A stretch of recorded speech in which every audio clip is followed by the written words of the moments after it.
제 산에는 수많은 기묘한 괴담들이 떠돌고 있다. 오늘 내가 들려줄 이야기는 그중에서도 실제로 내가 경험한, 지금도 생각만 하면 등골이 서늘해지는 신화괴담이다. 듣기의 지역은 너무도 생생해서 마치 어제 일처럼 느껴진다. 때는 내가 고등학교 2학년이었던 시절이었다. 나는 경기도 연천, 천원과 맞닿아 있는 작은 시골 마을에서 살고 있었다. 내가 다닌 고등학교는 연천군만이라는 곳에서 버스를 타고 약 20분 정도 가야 나오는 조용한 곳에 자리 잡은 학교였다. 개경 설명은 이쯤에서 줄이고 본격적으로 이야기를 시작해보겠다. 그날은 11월쯤이었다. 기말고사나 얼마 남지 않은 시점이었고 나는 친한 친구와 함께 독서실에서 공부하기로 했다. 시골 마을이라고 해서 독서실이 없었던 것은 아니었다. 작은 2층짜리 건물에 자리 잡고 있었고 책도 동화책 같은 것들밖에 없었지만 시험 기간이 되면 우리는 항상 그곳에서 공부하곤 했다. 의외로 깨끗하고 조용한 분위기 덕분에 집중이 잘 되었다. 그 시절 우리 마을의 가로등은 군데군데 설치되어 있었고 그것마저도 하나씩 건너 하나만 켜지는 구조였다.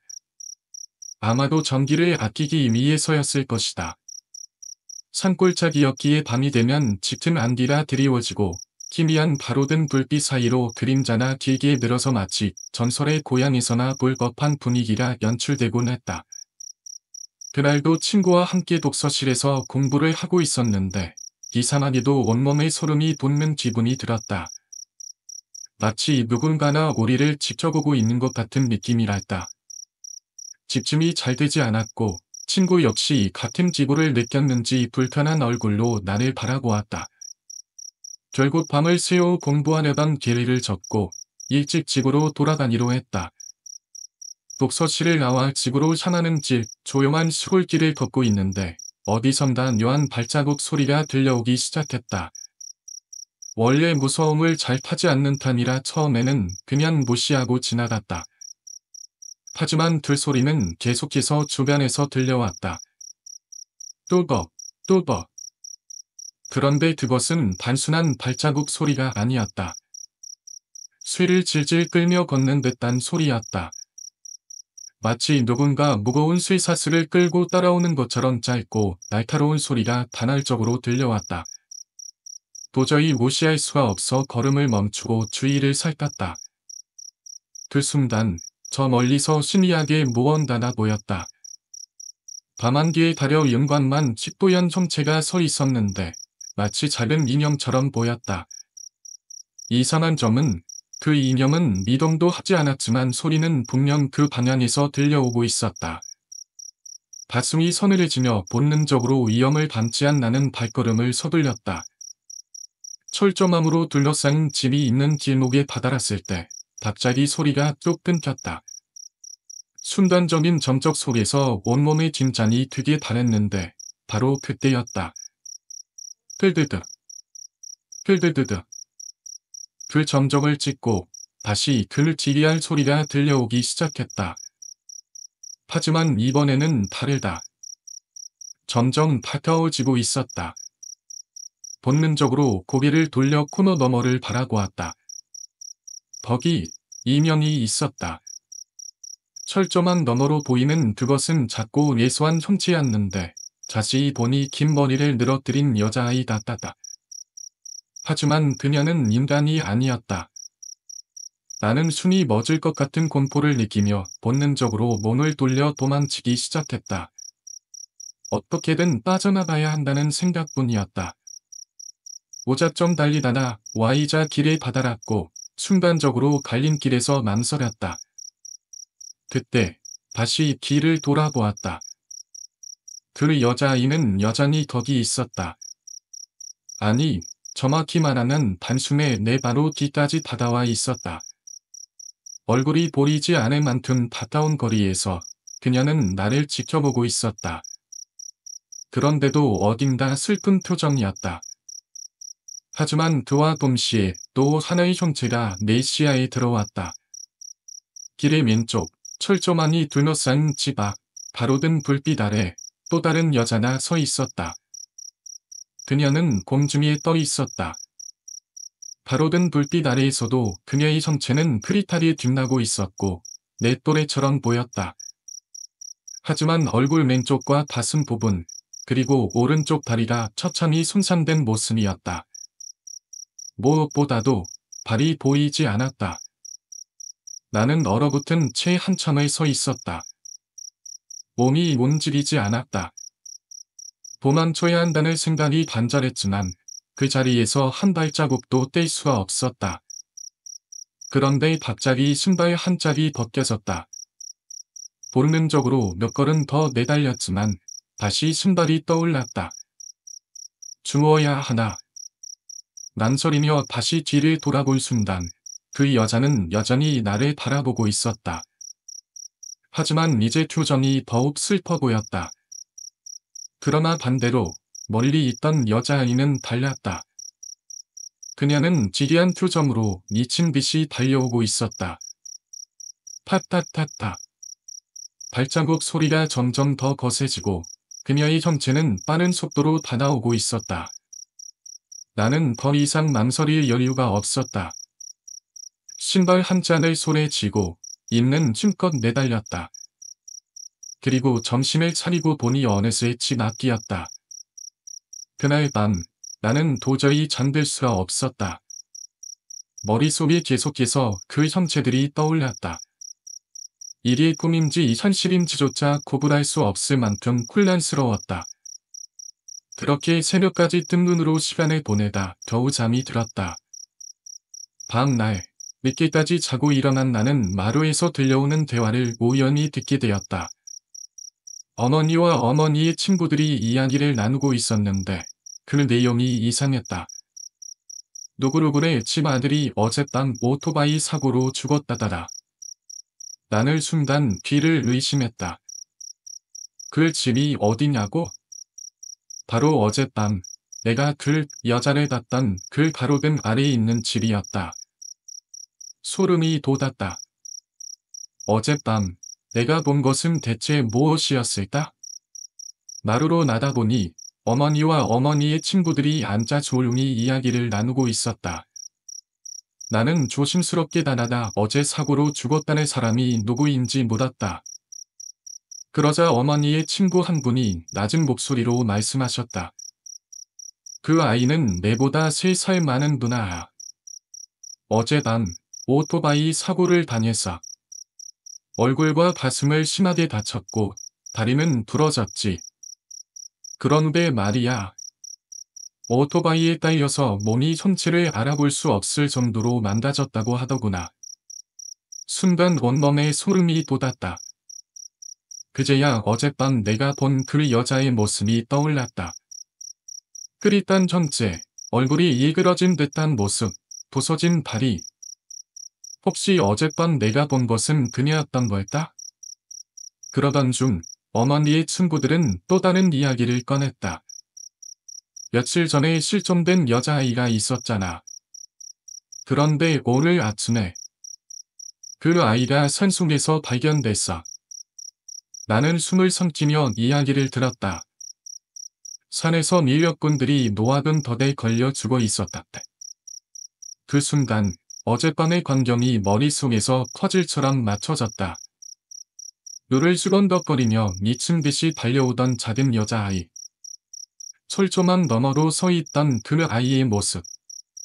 그리고 내 뒤를 따라오던 그 지이한 발자국 소리까지. 나는 어젯밤 만났던 그 존재들이 무엇이었는지 곰곰이 생각했다. 희미한 미소를 짓고 있던 여자아이. 슬픈 얼굴로 나를 바라보던 소녀. 그리고 미친 듯이 달려오던 그 작은 형체. 그들은 모두 죽을 사람들이었던 걸까? 두 번째 이야기, 엘리베이터 계단. 나는 어려서부터 유난히 악몽을 많이 꾸는 판이었다. 다리에 눌리는 일도 잦았다. 하지만 이상하게도 내게 지이한 일이 일어나는 곳은 거의 항상 엘리베이터였다. 지금부터 내가 겪었던 이야기들을 들려주겠다. 첫 번째 이야기. 7월에 있었던 일이다. 그날 아침 나는 학교에 가기 위해 엘리베이터에 탔다. 아침 일찍이라 그런지 엘리베이터 안에는 나 혼자뿐이었다. 조용한 분위기 속에서 엘리베이터는 천천히 1층을 향해 내려가고 있었다. 그런데 문득 엘리베이터 번호판을 바라볼 순간 나는 순간적으로 이상한 기분이 들었다. 1층에 불이 안 들어와 있네? 나는 분명히 엘리베이터를 탈 때 1층 버튼을 눌렀다. 그리고 눌릴 때 나는 삑 소리도 똑똑히 들었다. 하지만 지금 보니 1층 버튼에 불이 꺼져 있었다. 혹시 내가 실수로 다시 한 번 눌러서 취소된 걸까? 하지만 분명히 나는 한 번만 눌렀다. 그렇다면 이건 단순한 기계의 오작동일까? 아니면 정말 누군가나 함께 타고 있었던 걸까? 두 번째 이야기. 이건 내 친구가 겪었던 이야기다. 그날도 친구는 학교에 가기 위해 엘리베이터를 탔다. 혼자서 타고 있었고 엘리베이터는 조용히 내려가고 있었다. 그런데 내려가는 도중 갑자기 4층에 불이 들어왔다. 친구는 순간적으로 누군가 4층에서 버튼을 눌렀나 보다라고 생각했다. 이사 온 지 얼마 안 된 친구는 그저 짜증이 날 뿐이었다. 늦을까봐 조급한 마음으로 엘리베이터가 4층에서 멈추기를 기다렸다. 그리고 마침내 엘리베이터 문이 딩 하고 열렸다. 하지만 그곳에는 아무도 없었다. 친구는 순간적으로 이상한 기분이 들었지만 그냥 누군가 장난으로 버튼을 눌렀을 거라고 생각했다. 학교에 도착한 친구는 나에게 이 이야기를 들려주며 장난친 사람이 누구인지 알게 되면 가만두지 않겠다고 말했다. 그런데 이야기를 듣던 나는 소름이 돋았다. 그리고 친구에게 조용히 말했다. 근데 말이야, 엘리베이터 층 버튼은 안에서 눌러야 불이 들어오잖아. 그 말을 들은 친구는 그제야 얼굴이 청백해졌다. 즉, 엘리베이터 안에는 분명히 무언가가 함께 타고 있었다는 뜻이었다. 그리고 그 존재는 4층에서 문이 열리자 조용히 사라졌다는 의미가 된다. 대체 그건 무엇이었을까? 세 번째 이야기. 이건 내가 중학교 3학년 때 겪었던 일이다. 그해 여름은 유난히 더웠다. 학교에는 에어컨도 없었고 뜨거운 햇살 아래에서 수업을 듣느라 지쳐버린 우리는 학교 안 문방구에서 슬러시를 사 먹으며 잠시 더위를 식혔다. 그런데 아무리 슬러시를 먹어도 더위가 가시지 않았다. 그래서 우리는 시원한 에어컨 바람을 쐬기 위해 아파트 건물로 들어갔다. 우리 아파트에는 엘리베이터가 3개 있었다. 첫 번째 것은 전층 운행, 두 번째 것은 홀수층, 그리고 세 번째 것은 짝수층을 운행하는 구조였다. 그때 짝수층 엘리베이터 문이 딩 하고 열렸다. 우리 집은 홀수층이라 탈까 말까 맘서리고 있었는데 문 안쪽을 본 순간 나는 걸음을 멈췄다. 거울 속에서 누군가가 보였다. 엘리베이터 안에는 아무도 없었다. 하지만 거울 속에는 한 남자가 서 있었다. 그는 벽을 향해 얼굴을 대고 있었고 뒷모습만 보였다. 순간적으로 등골이 오싹해졌다. 친구와 나는 말없이 서로의 얼굴을 쳐다보았고 나는 본능적으로 친구의 손목을 잡아치고 아파트 밖으로 뛰쳐나왔다. 숨을 헐떡이며 밖으로 나온 우리는 한동안 말을 잇지 못했다. 나는 떨리는 목소리로 친구에게 말했다. 너 방금 봤어? 그러자 친구는 겁에 질린 얼굴로 고개를 끄덕였다. 그날 이후 나는 다시는 그 엘리베이터를 타지 않았다. 엘리베이터는 참 진위한 공간이다. 작고 밀폐된 공간. 어딘가로 향하지만 그 안에 누가 함께 있을지는 모른다. 거울 속에 숨겨진 또 다른 세계. 혹은 보이지 않는 존재들과의 조우. 어쩌면 우리가 알지 못하는 세계는 엘리베이터 속에서 우리와 함께 존재하고 있을지도 모른다.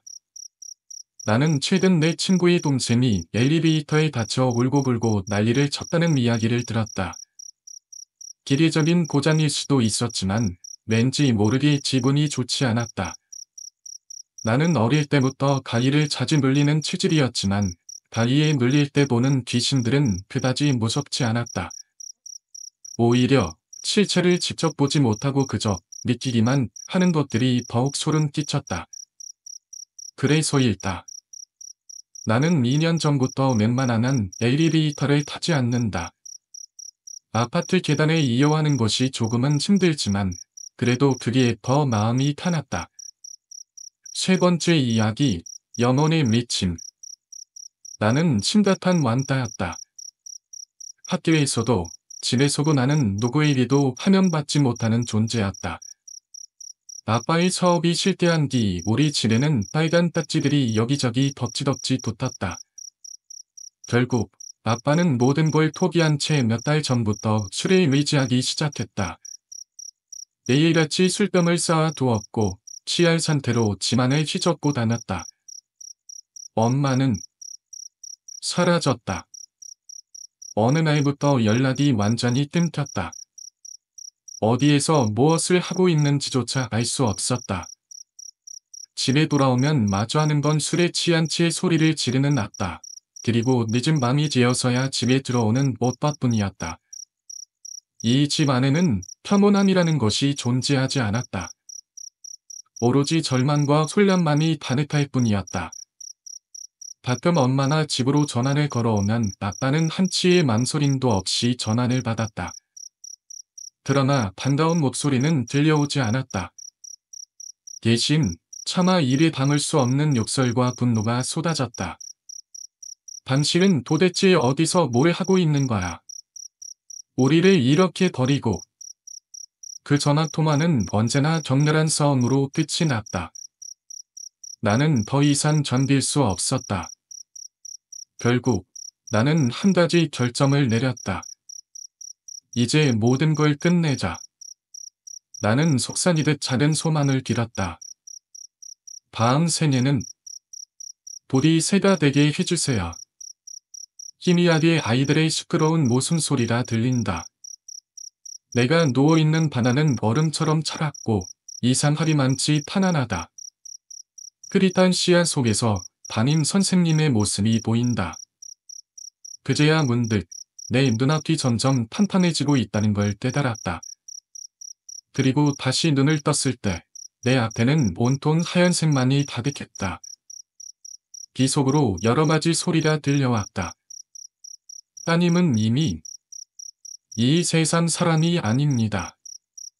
우리 이영이 좀 살려주세요. 제발. 이영이마저 없으면 난 어떻게 살아. 아빠의 목소리였다.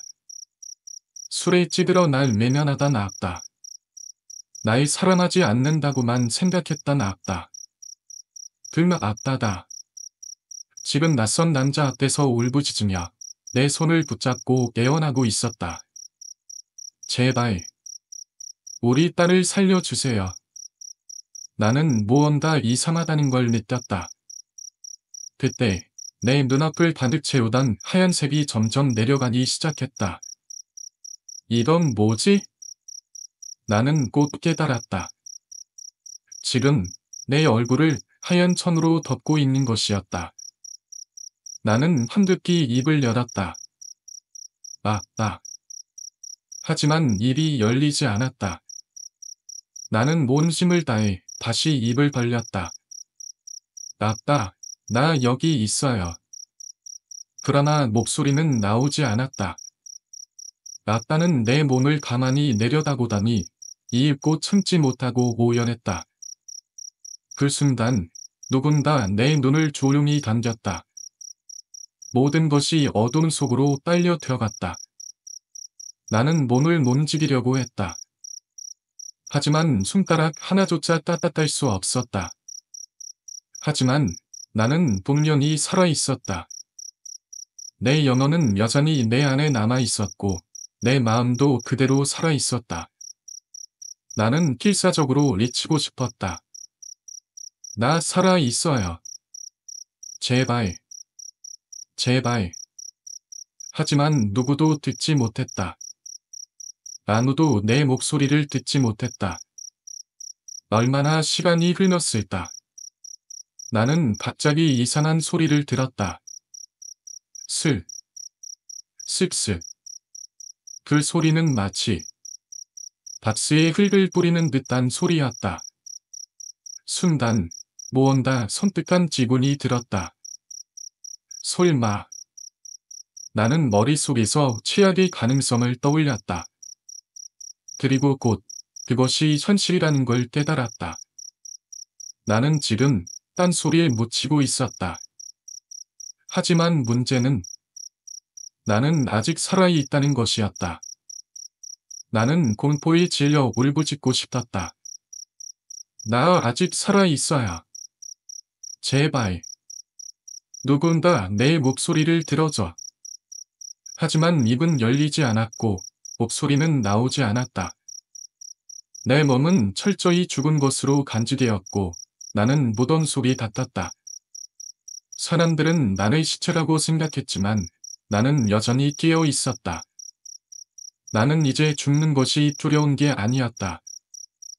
내가 살아있는 상태로 영원히 이 땅 속에서 갇히게 될까봐 두려웠다. 나는 계속해서 발버둥 치려 했지만 몸은 전혀 움직이지 않았다. 시간이 흐를수록 나의 감각도 하나씩 사라졌다. 처음에는 흙이 뿌려지는 소리가 들렸지만 시간이 지나자 점점 더 고요해졌다. 그리고 마침내 완전한 어둠과 정적이 찾아왔다. 나는 이곳에서 영원히 존재할 운명이 되어버린 걸까? 나는 마지막으로 간절히 바랐다. 제발. 아무것도 느끼지 못하게 해주세요. 하지만 그것은 이루어지지 않았다. 나는 지금도 땅 속에서 영혼만이 살아있는 채로 영원한 어둠을 바라보고 있다. 네 번째 이야기, 무서운 두 가지 이야기. 첫 번째 이야기, 벽 속의 기밀. 서울의 한 낡은 아파트에 살고 있는 박돌 씨. 그는 3개월 전 이 아파트로 이사 왔다. 그때까지만 해도 그는 90kg의 건강한 체격을 가지고 있었다. 하지만 지금 그의 몸무게는 65kg.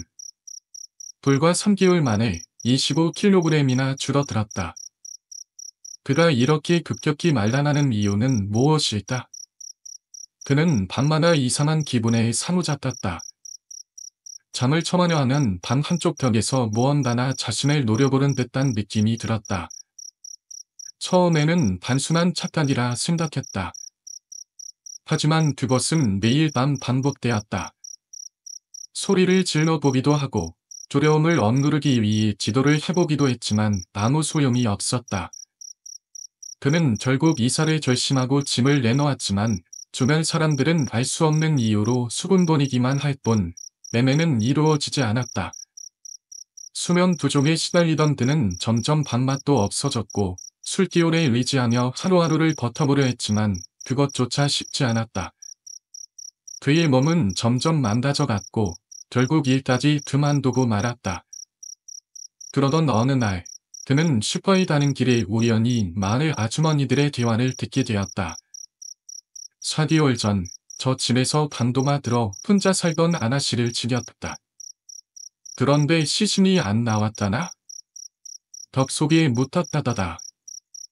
그 말에 그는 온몸이 굳어버렸다. 숨이 턱 막혀오는 기분이 들었다. 박돌 씨는 떨리는 손으로 집으로 돌아왔다. 그리고 급하게 곡괭이를 구했다.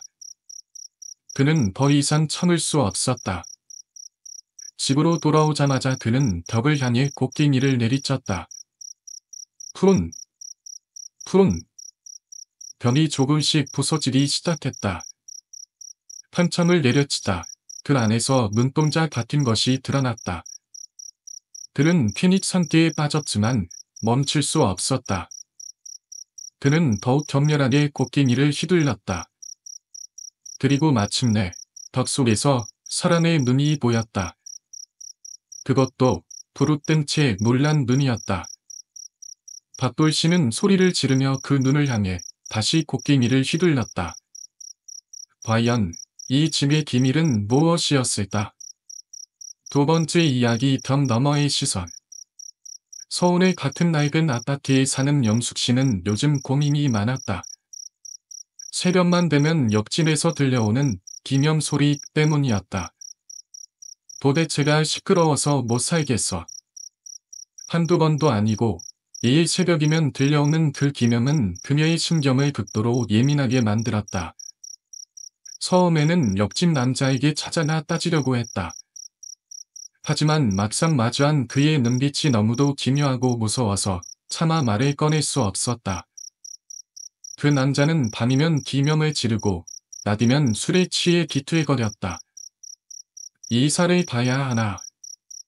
이렇게 살 수는 없는데. 그러던 어느 날 밤, 영숙 씨는 갑작스럽게 안방에서 큰 소리를 들었다. 펀. 푼푼. 놀란 그녀는 황급히 방으로 달려갔다. 그런데 이상한 광경이 펼쳐져 있었다. 벽 한쪽에서 흙이 튀어나오고 있었다. 지짐인가? 영숙 씨는 얼떨결에 벽을 바라보았다. 그런데 벽에 구멍이 생기기 시작했다. 그녀는 무슨 일인지 확인하기 위해 구멍 가까이 다가갔다. 그리고 조심스럽게 눈을 갖다 대고 구멍 너머를 들여다보았다. 그 순간 영숙 씨의 두 눈은 경악으로 부릅떠졌다. 구멍 너머에서 큰 남자가 자신의 눈을 똑바로 쳐다보고 있었다. 그리고 그 남자는 곡괭이를 휘둘렀다. 그것은 아주 순간의 일이었다. 다섯 번째 이야기, 발진. 나는 반지 목이 말랐다. 새벽 3시. 오른 세상이 잠들어 있는 그 시간, 나는 조용히 일어나 부엌으로 향했다. 식탁 위에는 고풍스러운 은빛 주전자나 모여 있었다. 하지만 안에는 물이 없었다. 물도 없네. 우리 집은 항상 산에서 약수물을 떠다 먹었다. 그런데 오늘은 물이 다 떨어진 모양이었다. 하지만 나는 도저히 참을 수 없었다. 결국 나는 방으로 돌아나 옷을 주섬주섬 챙겨 입고 램프 하나를 들었다. 불빛이 어둠을 단숨이 밀어내며 길을 밝혀주었다. 우리 집은 산중턱에 위치한 오래된 나무집이었다. 아버지가 중세 분위기를 내겠다며 직접 지은 집이었는데 1000층 구조였지만 우리는 2층까지만 사용했다. 그리고 1000층은 아버지가 철저히 접근을 금지한 곳이었다. 왜인지 이유는 알지 못했다. 단지 가끔씩 나무 바닥이 부서진 곳이 보였고 틈 사이로 지들이 밖이 오가고 났다. 나는 조심스럽게 밖으로 나갔다. 차가운 바늘바람이 남은 잎을 흩날렸다. 나는 천천히 산길을 걸었다. 어둠 속에서는 벌레 소리가 들려왔고 주변 나무들은 마치 날 섬질듯이 서 있었다. 그런데 내 앞에 무언가가 있었다. 나는 얼어붙었다. 어둠 속이라 형체가 제대로 보이지 않았지만 분명히 무언가가 있었다. 그것은 어둠 속에서 조용히 무언가를 하고 있었다. 이마에 식은 땀이 흘렀다. 나는 조심스럽게 램프 불빛을 더 밝게 했다. 그러자 그 존재가 천천히 나를 바라보았다. 나는 순간적으로 본능적으로 깨달았다. 이건 내가 판단할 수 없는 존재다. 하지만 나는 왜인지 모르게 그 존재에게 가까이 다가갔다. 마치 내 목마름을 해결해줄 것만 같은 느낌이 들었어. 다섯 번째 이야기, 발진. 나는 반지 목이 말랐다. 새벽 3시. 모두가 깊은 잠에 빠져 있을 시간, 나는 조용히 일어나 부엌으로 향했다. 주전자 안에는 물이 없었다. 난패였다. 우리 집은 산중턱에 위치한 오래된 나무집으로 항상 산에서 약수물을 떠다 먹었다. 하지만 오늘은 물이 다 떨어졌다. 목이 바싹 말라왔다. 이대로는 견딜 수 없었다. 나는 야는 바디건을 걸치고 램프를 들었다. 어둠 속을 비추는 희미한 불빛을 의지한 채 나는 산길로 향했다. 쌀쌀한 바늘바람이 나뭇잎을 흩날렸다. 차갑고도 아름다운 풍경. 하지만 나는 지금 자연의 정의로움을 감상할 여유가 없었다. 오직 발짐을 희소하는 것만이 목적이었다. 그러나 그때였다. 어둠 속에서 무언가가 보였다. 나는 순간적으로 몸을 굳혔다. 램프의 불빛을 더 밝게 비추자 그것은 서서히 모습을 드러냈다. 무덤이었다. 남년간 벌초를 하지 않은 듯 잡초와 무성하게 자란 무덤. 그리고 그 무덤을 파헤치는 자들이 있었다. 나는 숨이 턱 막혔다. 그들은 무덤을 휘저으며 그 안에 있던 시체를 먹고 있었다. 아니, 정확히 말하면 시체의 피를 따라먹고 있었다. 나는 후들거리는 다리를 간신히 버티며 뒷걸음질 쳤다. 우들듯. 쭉. 쭉쭉. 뼈가 부서지는 소리, 핏물이 빨려 들어가는 소리가 어둠 속을 가득 채웠다. 그들은 희열에 찬 표정으로 눈을 번뜨렸다. 고양이처럼 노란 눈동자. 나는 믿을 수 없었다. 시체에서 피가 난다고. 피가 흐를 리 없었다. 시체라는 이미 피가 굳어버렸을 터였다. 그렇다면 저들은 살아있는 사람을 지려서 먹고 있는 것인가. 숨이 멎을 것 같다다. 머릿속이 하얗게 기었다. 그 순간 그들이 나를 발견했다. 나는 절망에 빠졌다. 죽는다. 나는 여기서 죽는다. 눈물이 앞을 가렸다. 봉포리 질려 온몸이 굳었다. 하지만 그들은 서두르지 않았다. 천천히, 아주 천천히 나를 향해 걸어왔다. 그들의 눈은 기이한 희열로 가득 차 있었다. 나는 눈앞에 흐르는 붉은 핏물을 보았다. 그 순간 내 안에 이성과 본능이 충돌했다. 도망쳐야 알아. 아니, 저 피를 마시면 목이 희소될 거야. 나는 입맛을 다시고 있었다. 말도 안 돼, 피를 마시고 싶다니. 나는 간신히 정신을 붙잡았다. 그리고 미친 듯이 달렸다. 눈물이 볼을 타고 흘러내렸다. 나는 서로 그것을 핥았다. 그러나 뒤에서 그들이 따라오고 있었다. 섬뜩한 한숨 소리가 귓가에 들렸다. 나는 짐을 향해 뛰었다. 집까지 가면 살 수 있을까? 그러나 믿을 수 없었다. 집이란 정말 안전한 곳일까? 그들이 물을 두드린다면 나는 무사할 수 있을까? 나는 거칠 숨을 몰아쉬며 집 안으로 뛰어들었다. 물을 걸어 잠그고 바닥에 털썩 주저앉았다. 긴장된 숨소리만이 방 안에 가득했다. 나는 서서히 몸을 돌려 오타난 구멍을 통해 밖을 내다보았다. 아무것도 없었다. 그들은 사라진 걸까? 나는 문 앞에서 주저앉은 채 조용히 흐느꼈다. 그러나 귀를 기울이자 조용한 집 안에 딱딱거리는 시계 소리가 들려왔다. 딱, 딱, 딱. 그리고 그 순간 푼푼 물을 두드리는 소리가 들렸다. 6번째 이야기 분배 됐다. 토요일 저녁 내일이 일요일이라 조금 들뜬 우리는 평소처럼 한자리에 모여 노가리를 따고 있었다. 그때 담장 중 한 명이 제안했다. 잠도 안 오는데 무서운 얘기라 할까? 평소 재미난 이야기를 많이 알고 있고 파술이 뛰어나기로 유명했던 한 고참이 심각한 얼굴로 입을 열었다. 내가 중학교 2학년 때 겪은 일인데 그날 밤 그는 방에서 이어폰을 끼고 음악을 들으며 공부를 하고 있었다. 시간이 대략 밤 10시쯤이었을 것이다.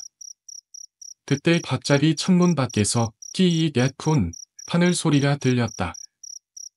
누가 들어도 교통사고가 난 듯한 소리였다. 고참은 순간적으로 놀라 커튼이 처진 창문으로 다다랐다. 그리고 망설임 없이 커튼을 확 젖히고 밖을 내다보았다. 그런데 창문 밖에는 믿을 수 없는 광경이 펼쳐져 있었다. 그때를 떠올린 듯 고참의 입술이 바들바들 떨렸다. 목소리도 흔들리고 있었다. 그때 진짜 그건 교통사고였어. 아님, 사고였다고 생각했어. 그가 본 광경은 이러했다. 승용차 한 대가 헤드라이트를 켠 채 급정거해 있었다. 그리고 차량으로부터 약 10m 앞에 한 여자가 쓰러져 있었다. 여자는 하얀색 블라우스에 검은색 정장 바지를 입고 있었다. 하지만 문제는 그녀의 자세였다. 그녀는 단순히 쓰러져 있는 것이 아니었다. 말도 안 되는 자세였다. 팔과 다리의 모든 관절이 바깥쪽으로 꺾여 있었고 심지어 목까지 완전히 돌아다 있었다. 그런데 가장 소름 돋는 점은 그녀의 얼굴이 정확히 자신을 향하고 있었다는 것이었다. 순간 고참은 그녀와 눈이 마주쳤다. 창문과 그녀가 누워있는 곳은 꽤나 거리가 있었음에도 불구하고 그는 확실하게 느낄 수 있었다. 그녀가 자신을 보고 있다는 것을. 그는 바들바들 떨며 그 자리에서 움직이지 못했다. 몇 초 동안 경직된 채 공포에 질려 있었다. 그때 갑자기 정신을 차린 그는 황급히 창문의 커튼을 닫았다. 그리고는 숨을 헐떡이며 책상으로 돌아와 심호흡을 했다. 이건 꿈이야. 그냥 착각이야. 자신을 안심시키려 노력했다. 그런데 이상하게도 자꾸만 다시 확인해야 할 것 같은 기분이 들었다. 설마 아직도 거기 있을까? 무서울수록 확인하고 싶은 것이 인간의 본능이었다. 그는 천천히 손을 뻗어 커튼을 살짝 젖혔다. 그리고 그곳을 다시 바라보았다. 그 순간 그의 심장이 멎을 뻔했다. 그녀가 서 있었다. 아주 깨끗하고 단정한 모습으로. 그 자리에. 그리고 그녀는 다시 한번 자신을 바라보고 있었다. 그 순간 숨이 멎을 듯한 공포가 몰려왔다. 고참은 기겁하며 커튼을 닫고 자리로 돌아왔다. 그리고 방금 본 장면을 부정하듯 다시 이어폰을 끼고 음악을 틀었다. 하지만 그 순간 이어폰 너머로 창문 밖에서 촉의 하늘 소리가 들려오기 시작했다. 6번째 이야기 분대 괴담 2부. 고참은 이어폰을 끼고 최대한 볼륨을 키웠다. 음악 소리로 방 안을 가득 채우고 그 소리를 들리지 않게 만들려고 했다. 하지만 그 순간 그는 미쳐버릴 뻔했다. 그 이유는 간단했다. 음악이 끝나고 다음 곡으로 넘어가는 그 짧은 공백이 생기는 순간. 사사사. 사사사사. 방금까지 들리던 톡톡거리는 소리와는 달랐다. 이제는 양손의 손톱으로 방울을 긁는 소리가 들려왔다. 고참은 심장이 멎을 것 같다가 온몸이 얼어붙어 아무것도 할 수 없었다. 하지만 그는 이성이 마비된 상태에서도 생각했다. 이건 너무 비현실적이야. 혹시 형이 장난치는 게 아닐까? 그는 괜히 성대였지만 용기를 내어 방문 앞으로 다가갔다. 그리고 조심스럽게 문을 열었다. 펑빈 어두운 복도가 그를 맞이했다. 그곳에는 아무도 없었다. 문 앞을 확인했지만 사람의 흔적조차 보이지 않았다. 그 순간 그는 온몸에 소름이 돋았다. 더 이상 혼자 있을 수 없다고 판단한 고참은 즉시 현의 방으로 달려갔다. 현을 깨우고 방금 적은 일을 털어놓았다. 현도 얼굴이 천백해지더니 오늘은 그냥 밭이 자작 라며 그를 여태 눕혔다. 그렇게 현과 함께 밤을 보냈다.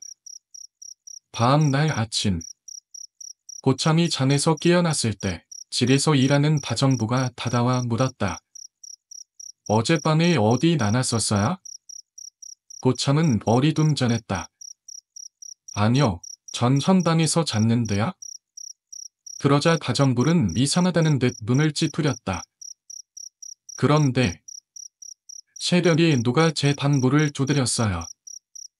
그리고 문틈으로 팔이 보였는데 흰 와이셔츠를 입을 사람이었어요. 고참은 숨이 멎을 것 같다다. 그럼 뭐라고 말했어요? 어디 나가시냐고 물어봤죠. 근데 아무 대답도 없더라고요. 그래서 그냥 다시 잤어요. 그 순간 고참은 등골이 오싹해졌다. 그럼 그게 내가 아니라면 도대체 누구였던 거지? 그 이후 고참은 매일 밤 다리에 눌리게 되었다. 그리고 다리에 눌릴 때마다 그 여자가 나타났다. 흰 블라우스를 입은 그 여자. 그는 계속해서 그녀의 모습에 시달렸다. 결국 그는 더 이상 견딜 수 없게 되었고 어머니에게 이 사실을 털어놓았다. 어머니는 즉시 우리나라에서 유명한 퇴마사를 불렀다. 고참의 말에 따르면 퇴마사가 집에 도착하자마자 그를 향해 소리를 질렀다고 한다. 거기가 어디라고 들어가 있어. 고참은 명문도 모른 채 무서움의 울음을 터뜨렸다. 퇴마사는 계속해서 욕을 퍼부으며 주술 같은 것을 메우기 시작했다. 그런데 그때 퇴마사의 눈빛이 갑자기 고참의 머리 위를 향했다. 그 이후 정확히 무슨 일이 벌어졌는지는 알 수 없었다. 하지만 신기하게도 그날 이후로 가위에 눌리지 않게 되었다. 그러나 아주 가끔씩 그 여자가 다시 나타날 때가 있었다. 그는 며칠 전에도 새벽에 가위에 눌렸다. 그리고 침대 끝에 앉아있는 그녀를 보았다. 고참은 마지막으로 이렇게 말했다.